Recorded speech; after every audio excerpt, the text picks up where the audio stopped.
नमस्कार दोस्तों। हम आज देख रहे हैं अभी कक्षा 4 के लिए क्लास 4 का है ये मेरा विद्याश्री। इसमें हम आज लेसन 2 यानी पाठ दूसरा देखेंगे। मेरा आज ये कहानी है रूप बड़ा या गुण। तो इस कहानी के माध्यम से जो है बताना चाह रहे हैं कि हमारी बाहरी सुंदरता जो है वो मायने नहीं रखती, बल्कि हमारा आंतरिक गुण जो है जीवन में कुछ रखता है। इस कहानी में बताया गया कि वास्तविक सुंदरता हमारे अंदर का गुण है, हमारे उपयोग पर निर्भर है।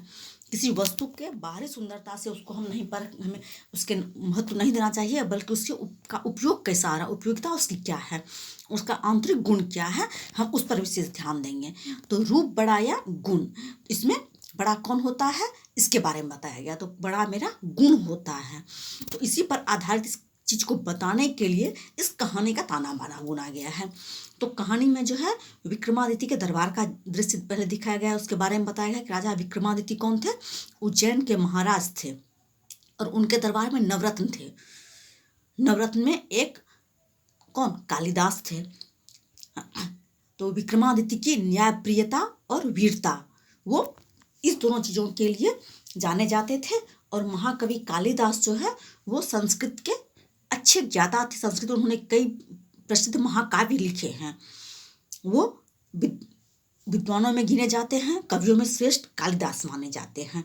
तो उनकी रचना देखिए दिया गया है, मेघदूत, रघुवंश, अभिज्ञान शाकुंतलम आदि संस्कृत में उसकी रचनाएं हैं। अपनी रचनाओं के लिए भी जाने जाते हैं और कालिदास के दरबार के नवरत्नों में एक थे, उसमें भी जाने जाते हैं। तो यहाँ पे कहानी आपका बताया गया है कि गर्मी का दिन का तीसरा पहर समझते हैं, दोपहर के बाद और संध्या के पहले की बेले को कहते हैं, यानी 2:30-3 बजे के समय को कहते हैं तीसरा पहर। तो उस समय गर्मी नहीं घटी थी, बजाय बढ़ती ही जा रही थी और जीव जंतुओं का भी गर्मी से बुरा हाल था। महाराज जो उज्जैन के महाराज विक्रमादित्य थे वो अपने कालिदास के साथ दरबार में ही बैठे थे, बाकी सभी नवरत्न में जा चुके थे। विक्रमादित्य अपनी न्यायप्रियता के लिए प्रसिद्ध है और ये जो है आपका क्या कहते हैं कालिदास, वो अपनी रचनाओं के लिए जाने जाते हैं, विद्वान कवि थे वो। राजा और महाकवि गर्मी से बेहद परेशान थे, दोनों पसीने से लथपथ थे, प्यास के मारे बार बार कंठ सूखा जा रहा था। दोनों के पास मिट्टी की एक एक सुराही रखी थी। प्यास बुझाने के लिए थोड़ी थोड़ी देर में उन्हें पानी पीना पड़ता था। गर्मी का मौसम था, सभी जीव जंतु निहाल थे, गर्मी से परेशान बेहाल थे। तो राजा के दरबार से सभी जा चुके थे, सिर्फ महाराज विक्रमादित्य और कालिदास बैठे हुए थे। दोनों गर्मी से परेशान भी थे। तो दोनों के पास क्या था, मिट्टी का एक एक सुराही था और उससे वो प्यास बुझाने के लिए थोड़ा देर में पानी लेके पी रहे थे। तो पसीने दोनों के चेहरे पर था, दोनों के शरीर पसीना था। अब राजा विक्रमादित्य परम सुंदर थे और कालिदास क्या थे, बदसूरत थे। जितने ही विक्रमादित्य सुंदर थे, कालिदास उतना ही बदसूरत थे। पसीने की बूंदों से कालिदास का चेहरा विकृत और हो गया था, कुरूप तो थे ही और वो कुरूप दिखने लगे। जबकि विक्रमादित्य तो सुंदर थे, उनका चेहरा गोरा था, तो पसीने का जो बूंद था वो मोती के समान चमक रहा था। और कालिदास विक्रमादित्य में मित्रवत व्यवहार था, वो हमेशा एक दूसरे को बेवकूफ बनाने का अवसर देखते थे और एक दूसरे को बनाते थे और उसका वो करारा जवाब यानी प्रत्युत्तर भी अच्छी तरह देते थे, लेकिन उसका बुरा नहीं मानते थे। दोनों प्रसन्न होते थे एक दूसरे को बेवकूफ बनाकर और उसका प्रत्युत्तर में जवाब सुनकर। तो विक्रमादित्य का ध्यान जब गर्मी से विकृत कालिदास के चेहरे की ओर गया तो वो क्या कहते हैं, चुटकी लेते हैं। चुटकी लेना यानी कि मजाक करते हुए वो कहते हैं कि क्या बोले कि आप महाकवि, आप जितने विद्वान, चतुर और गुणी हैं, लेकिन ईश्वर ने उतना ही आपको सुंदर बना तो अच्छा रहता है। यानी कि उनकी बदसूरती पे कुरूप जो थे उस पर वो तंज कसते हुए व्यंग जो कहते कमेंट करते हुए क्या कहते हैं कि भगवान ने, ईश्वर ने तो आपको अत्यंत विद्वान तो जान तो थे ही, कवियों में श्रेष्ठ माने जाते हैं कालिदास, चतुर और गुणी, लेकिन ईश्वर ने क्या दिया आपको, रूप सुंदर नहीं दिया। यदि वो देता तो और भी अच्छा होता।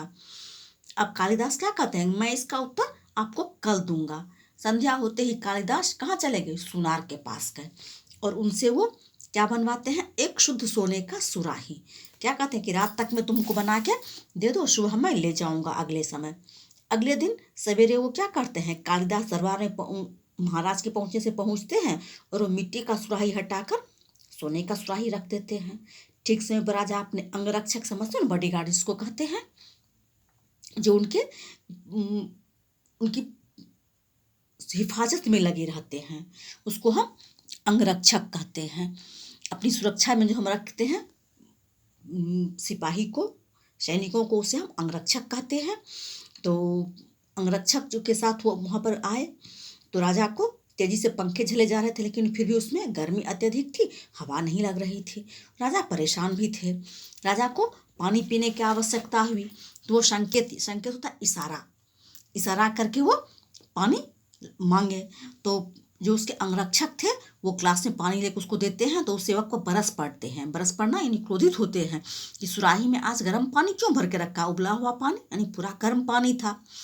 सेवक की घिंगी बंद गई। घिंगी बंदना मतलब बेजुबां हो जाना, कुछ जवाब नहीं आना। तो कालिदास ने तेजी से आकर सुराही से कपड़ा हटा। जब वो सेवक को डांटने लगे कि तुमने इतना उबला हुआ पानी हमको क्यों दिया, तो कालिदास क्या करते, वो कपड़ा, सोने का सुराही जो वो रखे थे दरबार में, पानी करके मिट्टी का हटा के उसको क्या कहते, कपड़े से ढक देते, किसी को पता न चले को सोने का सुराही है। तो कालिदास क्या करते हैं, उस पर से कपड़ा हटा देते हैं। जब सोने की सुराही पर से कपड़ा हटता है तो सोने की सुराही देखकर सभी दंग रह जाते हैं। सभी उनकी सुंदरता का गुणगान करने लगते हैं। सोने का सुराही तो देखने में तो सुंदर था ही, सभी उसकी सुंदरता के बारे में बोलने लगते हैं, ये बहुत अच्छा सुराही, बहुत सुंदर है। राजा विक्रमादित्य क्रोधित हो उठे कि हद हो गई, पानी भी कहीं सोने की सुराही में रखा जाता है। गर्मी से बेहाल थे, वो परेशान थे, उनको ठंडा पानी पीने की आवश्यकता थी, उसे गर्म पानी मिला तो क्रोधित होंगे ही। क्रोधित होकर बोले कि किसने बेवकूफ़ी की है कि सोने की सुराही में कहीं पानी रखा जाता है, मिट्टी की सुराही थी वो कहाँ गई, किस बेवकूफ़ ने यहाँ पर सोने की सुराही रख दिया है। तो पास में जो कालिदास करते वो काफ़ी नम्रता के साथ शांत स्वर में बोलते हैं, वह बेवकूफ़ मैं हूँ श्रीमान महाशय महोदय, कि सोने मिट्टी का सुराही हटाकर सोने की सुराही मैंने ही रखा है। अब महाकवि आप, ये जो है कालिदास, विक्रमादित्य जो है कालिदास को संबोधित करते हुए कहते हैं कि आप जो है इतना इस तरह से ऐसा काम कैसे, क्या आश्चर्यचकित होते हैं। तब वो बताते हैं, जी हाँ महाराज, सोने की सुराही मैंने रखी, आप सुंदरता के परम पुजारी हैं ना। कल मेरी दृष्टि मिट्टी की सुराही पर चली गई थी, वह बेहद भोंडी और बदसूरत लग रही थी। मैंने उस सुंदरता के पुजारी के पास भद्दी सुराही किस बेवकूफ़ ने रखवाई है, सो उसे हटाकर मैंने शुद्ध सोने की है सुंदर सुराही रख दी, क्या अच्छी नहीं है। इतना कहकर वो चुप हो गए। अब वो विक्रमादित्य जो कि वीरता और प्रतिभावान व्यक्ति थे, वो सम्मानित करते थे, ज्ञानी वो भी थे, लेकिन उन्हें जब उबला हुआ पानी, गर्म पानी सोने की सुराही से मिला पीने तो क्रोधित हुए। तब ये जवाब कैसे देते, वो उसके रूप पर व्यंग किए थे ना महाराज कि आप चतुर हैं, गुणी हैं, विद्वान हैं, लेकिन आपको सूरत अच्छी नहीं मिली। तो इसी पर वो क्या कहते हैं कालिदास कि आप सुंदरता के पुजारी हैं। मिट्टी की सुराही क्या थी, भोंडी मतलब बदखराब, जिसका मतलब बनावट अच्छी ना हो उसे भोंडी कहते हैं। रचना जिसका अच्छा नहीं हो, बदसूरत, खराब देखने में लग रहा था, तो ये मिट्टी का था। तो मैंने सोचा आप सुंदरता के पुजारी, आपको सुंदर चीज़ें अच्छी लगती है, इसलिए मैंने वो मिट्टी का घड़ा हटा के आपके पास सोने का रख दिया, जो शुद्ध सोने का है। क्या ये अच्छा नहीं है। इतना कह के वो चुप हो गए। अब महाकवि जो है, महाकवि का ये व्यंग जो है महाराज समझ गए, उन्होंने हम पर किस प्रकार व्यंग किया, हम उसके रूप पर व्यंग किए तो सुंदरता हमको सोने की सुराही में दिया। अर्थात पानी जो हमारे जीवन के लिए अनमोल मोती है, वो तो हम गर्मी का हम ठंडा पिएंगे, लेकिन वो गर्म पानी मिला क्योंकि मैंने उसके रूप पर व्यंग किया था। तो महाराज जो है वो कवि की इस व्यंग को समझ गए। उन्होंने महाकवि से क्षमा मांगी। दरबारियों में काना फूस यानी कि चुप, धीरे धीरे आवाज़ होने लगी, क्योंकि किसी को इस घटना के बारे में पता नहीं था। ये घटना कब हुई थी, महाराज का व्यंग किए थे जब दरबार से सभी चले गए थे, सिर्फ विक्रमादित्य और कालिदास थे। यही दोनों जान रहे थे कि आखिर ये घटना क्या है। तो दरबार से आपस में बोलना चालू किए।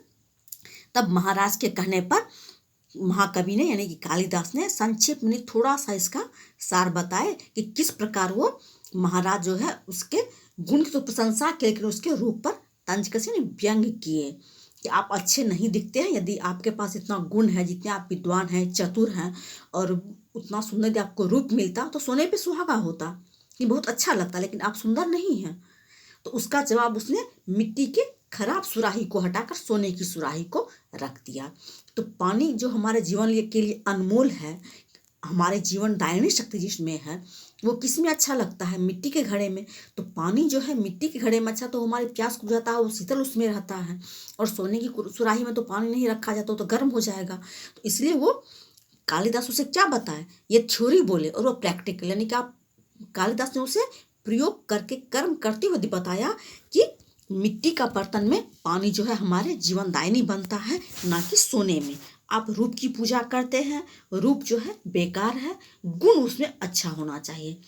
ठंडा पानी जो शीतल पानी हमारे प्यास को बुझाता है, वो भोंडी बर्तन में यानी कि मिट्टी के बर्तन में ही अच्छा लगता है। जो देखने में बदसूरत है वही हमारे लिए भी आवश्यक है। और ये जो है सोने का बर्तन, इसमें पानी गर्म हो जाएगा, जो हमारी प्यास को नहीं बुझा पाएगा और गर्मी को बढ़ा देगा। तो इसलिए उसे हम नहीं उसमें रख पाएंगे। तो हमको समझ में आ गया कि रूप बड़ा या गुण बड़ा होता है। तो विक्रमादित्य और कालिदास का ये नोकझोंक था इसमें, और एक शिक्षाप्रद कहानी भी है ये। इससे हमें क्या ज्ञान प्राप्त होता है, इस कहानी से क्या शिक्षा हमें प्राप्त हुई कि हमें जो है किसी वस्तु के उपयोगिता पर उसके गुण की ओर आकर्षित होना चाहिए, ना कि उसके रूप को। रूप हम जाएंगे तो हम ठगे जाएंगे। सोने का सुराही रूपवान था, लेकिन उसके अंदर गर्म पानी था, तो उसका उपयोगिता नहीं था हमारे जीवन में। लेकिन मिट्टी का सुराही बदसूरत है देखने में, लेकिन उसमें ठंडा पानी शीतलता प्रदान करता है, सुंदर लगता है हमें पीने में। हमारे लिए वो जीवन दायिनी है, गर्मी में वो हमें शीतलता प्रदान करता है। इसलिए हमें गुण की पूजा करनी चाहिए।